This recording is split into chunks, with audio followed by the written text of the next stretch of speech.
If Microsoft Edge is frequently crashing on your system, it can be quite frustrating.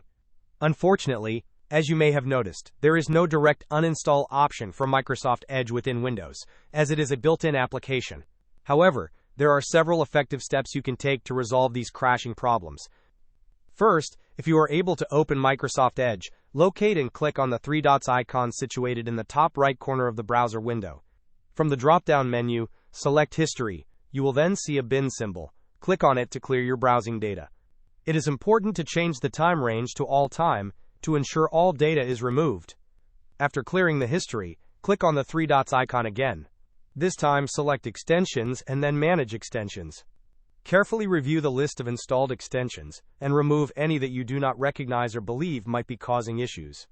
Third-party extensions are often the culprits behind browser instability. Once you have managed your extensions, click on the three dots icon once more. Navigate to Settings. Within the Settings menu, find the option for Reset Settings. Select Restore Settings to their default values and then confirm the reset. This process will revert your browser settings to their original state, which can resolve many common problems. Hope this was helpful. Don't forget to like and subscribe if you enjoyed.